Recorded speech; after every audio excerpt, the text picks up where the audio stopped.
S펜까지 되는 21 울트라 150만 원대. 아 비싸? 그럼 사양 좀 낮추고 120만 원대 S21 플러스. 아 이것도 비싸? 그러면 100만 원대 S21. 요거는 뒷판이 글라스틱이거든요. 안녕하세요. 언더케이지닷컴의 F7입니다. 갤럭시 언팩 2021은 잘 보셨나요? 이 시간까지 깨어 계시느라 고생 많으셨고요. 자, 갤럭시 S21 세 종류 전부 가져왔습니다. S21, S21 플러스 그리고 S21 울트라 소문과 같이 세 종류로 나왔는데, 자 시작하기 전에 이걸 SKT에서 빌려가지고 촬영을 하는데 제가 정보를 많이 못 받았어요. 기본적인 사양이나 주요 기능 같은 게 안 나와가지고 제가 써보고 알아낸 거 위주로 정리를 해드리기 때문에 혹시 빠지거나 조금 틀린 거 있을 수 있어요. 너그럽게 용서해 주시면 감사하겠고요. 그래도 영상은 최대한 빨리 보여드리려고 노력했으니까 자 시작해 봅시다. 말씀드린 대로 21, 1 플러스, 21 울트라예요. 근데 색깔이 이게 전부가 아니에요. 요런 거 팬텀 핑크도 있고요. 요런 거 팬텀 화이트도 있습니다. 이번 색깔의 테마는 팬텀인데 뭐 어디가 팬텀인지는 잘 모르겠는데 뭐 차도 그렇고 폰도 그렇고 색깔 이름은 다 붙이기 나름이기 때문에 자 색깔이 이렇게 준비되어 있는데 이번 시리즈에서 가장 눈에 띄는 건 역시 디자인이겠죠. 사실 바로 전작까지도 이 카메라 섬 안에 카메라를 몰아놓는 이 디자인이 꽤 유행을 했었죠. 근데 저는 이게 굉장히 재미없고 개성없는 디자인이라고 생각을 했어요. 이번에는 확 바뀌었습니다. 이게 그냥 카메라가 여기에 구석에서 튀어나온 것 정도가 아니라 이 사이드의 프레임 요건 메탈인데 여기서 이어져 나와서 여기가 잘려 있는 거예요. 이거 단가 꽤 들었을 것 같은데 뭐 하여튼 이런 식으로 성형을 해가지고 이 디자인은 호불호가 꽤 갈릴 것 같습니다. 근데 다른 거랑 비슷하고 재미없는 것보다는 이렇게 새롭고 독특한 시도한 거 칭찬하고 싶어요. 그리고 저 개인적으로는 이 디자인 나쁘지 않아요. 마음에 들어요. 자 그래서 이게 팬텀 화이트고요. 빛 받는 거에 따라서 약간 변하긴 하는데 화이트는 크게 차이가 없습니다. 오히려 이런 거 팬텀 바이올렛 같은 거 색 잘 골랐죠. 보라색에다가 금색 조합 고급스러워 보이는데 이건 취향 조금 갈릴 것 같죠? 저는 괜찮아 보여요. 그리고 팬텀 실버 누가 CD 같다고 얘기했던 노트 10 때 아우라 실버에서 제일 처음 시작한 요 색깔 바뀌는 실버 무광 처리되어 있어서 저는 이것도 꽤 고급스러운 것 같고 팬텀 핑크 사실 핑크보다는 약간 무슨 팬텀 약 자몽 같은 거에 비슷해 보이긴 하는데 뭐 이것도 선택 꽤 많이 받을 것 같고요. 하지만 제가 제일 마음에 드는 거는 요 팬텀 블랙인데 뒤에 요 부분 무광이고 요 카메라 섬 부분도 이제 섬은 아니구나. 여하튼 요 카메라 부분도 무광으로 처리되어 있어서 요 마감의 통일성이 제일 돋보이고 멋지다고 생각을 합니다. 굉장히 점잖으면서도 미래지향적인 저는 굉장히 멋진 스타일이라고 봐요. 거기다가 저는 특히 요 새로운 카메라 디자인이 S21이나 1 플러스처럼 조그만한 애들보다는 울트라처럼 카메라 렌즈가 많고 면적이 넓은 거에 오히려 더 잘 어울린다고 생각을 하는데 저는 카메라가 이렇게 무지막지하게 큰 거를 무조건적으로 좋아하진 않거든요. 근데 S20 울트라랑 비교하면 이거 선녀 같아. 일단 여기 100배 좀 누가 적작을 했는지 아직도 궁금한데 멘트가 없어졌고 어차피 카메라 섬이 눈에 띌 거면 이 디자인이나 이 디자인보다는 이 디자인이 더 멋지다고 생각을 합니다. 한 가지 아쉬운 점이라면 카툭티라고 부르는 요게 오히려 더 커졌어요. 대신에 20 울트라는 거기만 툭 튀어나와가지고 이렇게 엄청 덜컹거렸죠. 근데 얘는 받쳐주는 면적이 훨씬 넓어졌습니다. 그래서 이 덜컹거림이 조금 덜하기는 해요. 자 그런데 우리 후면을 이렇게 보고 있으니까 말씀드려야 될 부분이 있는데 소재예요. 요것도 제가 정보를 못 받아서 알아내느라 고생했는데 이렇게 힘을 주니까 차이가 나더라고요. 힘을 줬을 때 S21은 플라스틱입니다. 그래서 눌렀을 때 안쪽에 부품들이 만져져요. 21 울트라와 21 플러스는 유리이기 때문에 강도가 훨씬 세서 안쪽이 느껴지지 않습니다. 반대로 말하면 이렇게 테스트를 해봐야 될 정도로 이게 유리인지 플라스틱인지 정확히는 플라스틱인데 구분이 안 되게 잘 만들었어요. 슬슬 플라스틱 장인이 돼가는 것 같은데 S20FE 때도 얘기를 했는데 저는 이런 S 시리즈 아무리 전작보다는 저렴해졌다고 하더라도 플라스틱 쓰는 거 정말 안 좋아하거든요. 뭐 유리보다 플라스틱 장점이 훨씬 많은데 그랬으면 더 비싼 애들에도 플라스틱 썼겠죠. 아니 무게를 줄이기 위해서 그런 거 아닌가요? 20보다 21이 더 무겁습니다. 플라스틱인데도 불구하고 그건 아닌 것 같고요. 이 플래그십에서도 원가 절감을 하기 위한 처절한 노력이 매우 불쾌한데요. 그래도 구분을 못할 정도까지 완성을 시켰기 때문에 이걸 좀 화를 덜 내야 되나 싶기는 한데 그래도 괘씸하긴 하다 정도로 말씀을 드리겠습니다. 얘기 나온 김에 무게 다 보여드리면은 20이 166g이었던 거에 비해서 21이 171g이 됐고요. 20 플러스가 187g인데 21 플러스는 200g입니다. 마찬가지로 20 울트라는 219g이었는데 21 울트라는 229g이 됐어요. 전부 다 무거워졌습니다. 이거 어디까지 무거워질지 모르겠어요. 저는 이미 충분히 부담스러운 수준을 한참 넘었었는데. 자, 나머지를 볼까요? 왼쪽에는 아무것도 없고요. 오른쪽에는 전원 버튼 그리고 음량 버튼이 있고요. 위쪽에는 노이즈 캔슬링용 마이크밖에 없고요. 아래쪽에는 20W 고속 충전 지원하는 USB-C 포트, 마이크, 나노 심카드 슬롯, 스피커, 듀얼 스테레오 스피커 들어가 있죠. 근데 제가 지금 촬영할 때는 상자가 없어서 모르겠는데 요것도 충전기가 빠진다는 소문이 있죠. 만약 이게 진짜라면 정말 실망스럽습니다. 뭐 100번 양보해서 그럴 거면 애플 놀리지나 말던지. 뭐 여튼 전화기를 쓰려면 충전기가 필요하니까 혹시 필요하신 분들은 케이스랑 같이 밑에 쪽에 링크 준비해 놨으니까 확인해 봐 주시고요. 그리고 뒤쪽 당연히 무선 충전 됩니다. 15W 고속 무선 충전 그리고 역 무선 충전까지 지원되고 다들 아시다시피 요건 5G 폰이에요. 전면은 고릴라 글라스 빅터스, 후면은 유리 또는 글라스틱. 요건 제일 작은 거니까 글라스틱 되겠습니다. 근데 아까 얘기할 때 제가 보통은 심카드와 마이크로SD가 슬롯이라고 하는데 심카드밖에 얘기를 안 했죠. 그것은 바로 마이크로SD가 지원되지 않기 때문이에요. 작은 것만 안 되냐? 울트라도 안 됩니다. 플러스도 다 안 돼요. 우리나라 기준으로는 용량이 넉넉한 256GB이기 때문에 일반적으로는 큰 문제가 없을 거라고 생각을 합니다만 삼성이 시리즈 중간중간 한 번씩 계속 이런 시도를 해요. 이거 왜 그러지? 이 스토리지 속도 차이가 나가지고 이유가 짐작이 안 되는 건 아니거든요. 근데 그럴 거면 UFS 슬롯을 넣어줄 수도 있고 제일 중요한 거는 그냥 비싼 용량을 사라는 거겠죠. 거기에 전적은 램이 12기가였는데 8기가로 오히려 줄었습니다. 뭐 반복해서 가격이 낮아졌기 때문에 이해가 안 되는 부분은 아닌데 전작보다 빠진 부분이 한두 가지가 아니니까 신경이 좀 쓰이기는 해요. 심지어 S20과 플러스는 엣지가 들어가 있었는데 얘는 엣지가 없죠. 하지만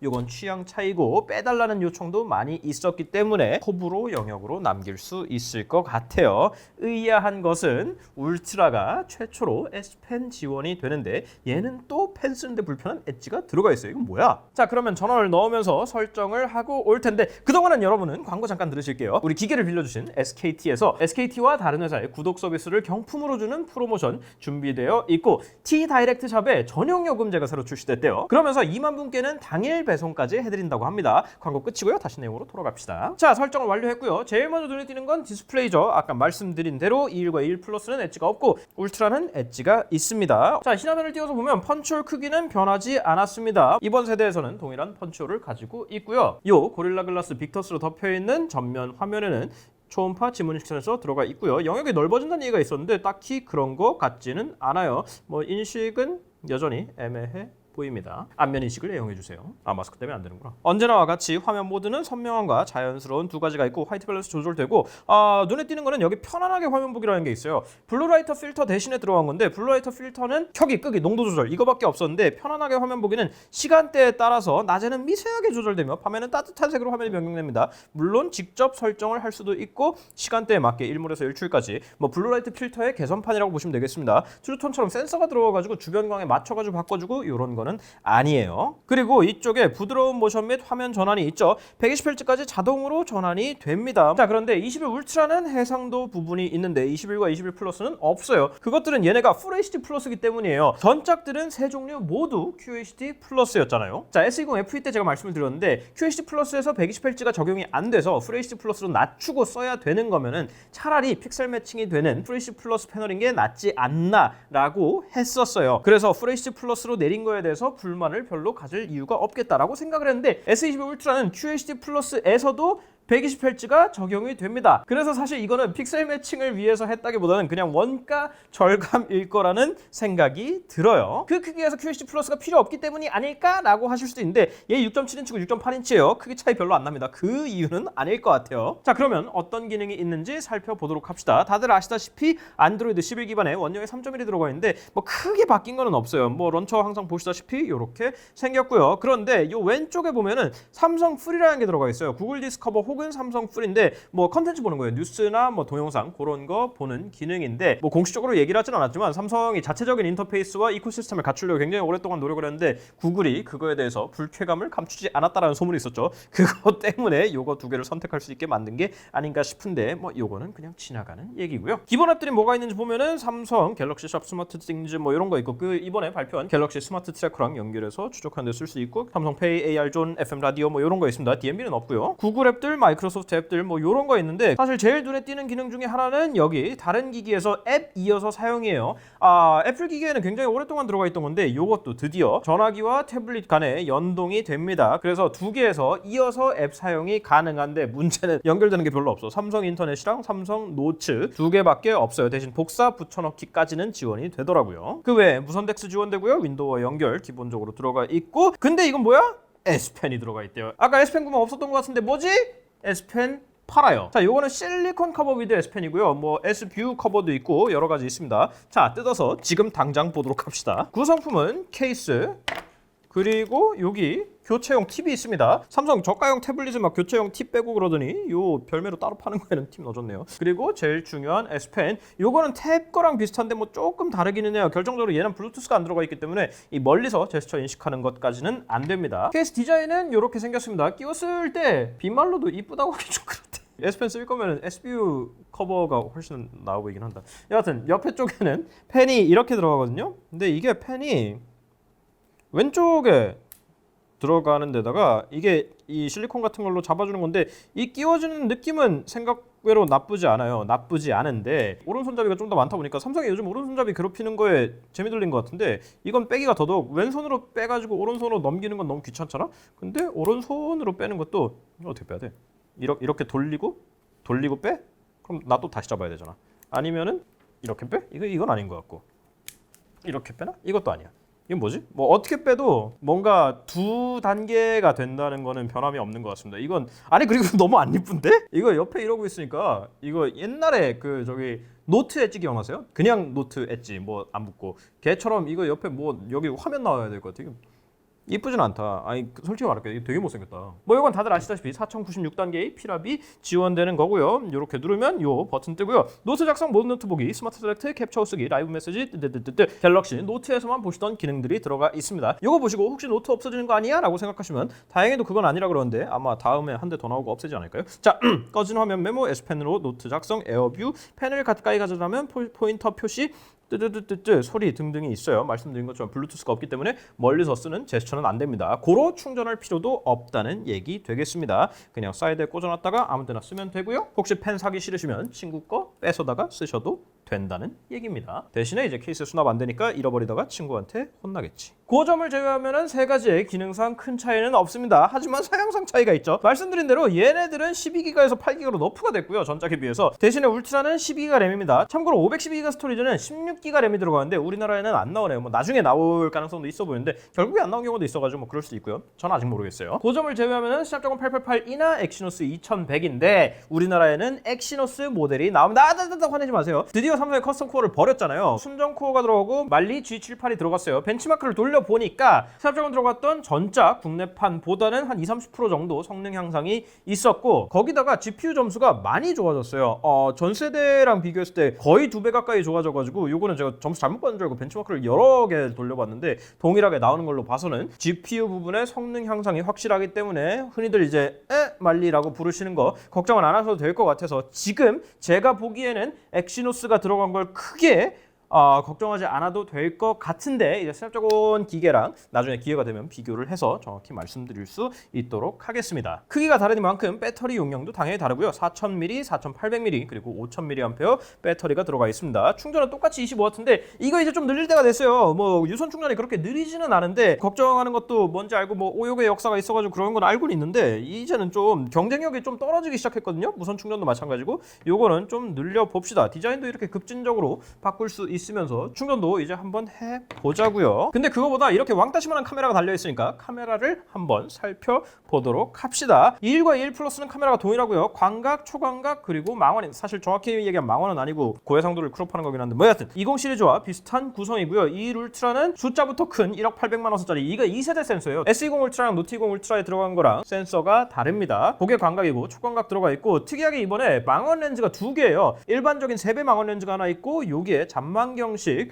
10배 망원 렌즈가 들어가 있습니다. 그리고 여기 보이는 빨간 거는 레이저 오토포커스예요. 이 108메가픽셀짜리 센서가 특히 초점을 잘 못 잡는다라는 얘기가 있었는데 그거를 개선시키기 위해서 여기에 레이저 오토포커스를 단 거예요. 사실 108메가픽셀 센서 공급받은 중국 기업들에서 먼저 쓰던 방식인데 이제 삼성이 이제 지켜보다가 저거 괜찮아 보인다. 야, 우리도 저거 나중에 해보자 해가지고 넣는 것 같아요. 자, 카메라 기능을 한번 살펴봅시다. 이렇게 카메라 들어가면은 기본적인 구성은 항상 보시던 거랑 똑같아요. 예, 광각, 망원, 초광각 있고요. 이쪽에 보면은 4:3이라고 써 있는 거 원하면 64메가픽셀 말씀드렸잖아요. 망원 렌즈가 사실은 망원이 아니고 화각이 조금 더 좁은 광각 렌즈가 들어가 있어요. 그래서 그거를 이용해서 64메가픽셀로 찍는 거예요. 동영상 가서 보면은 8K 촬영이 되는데 사실 저는 이게 8K 30프레임이 됐으면 좋겠다라고 되는 기계들이 있거든요. 생각을 했는데 24프레임은 사실 영화 찍는 거 외에 다른 용도로 쓰기에는 조금 어색해 보이는 게 있어서 근데 이번에 안 들어갔더라고요. 대신에 4K는 60프레임까지 지원이 됩니다. 여기 초광각, 광각, 망원 전환할 수 있고요. 이렇게 해가지고 줌 제어할 수 있고요.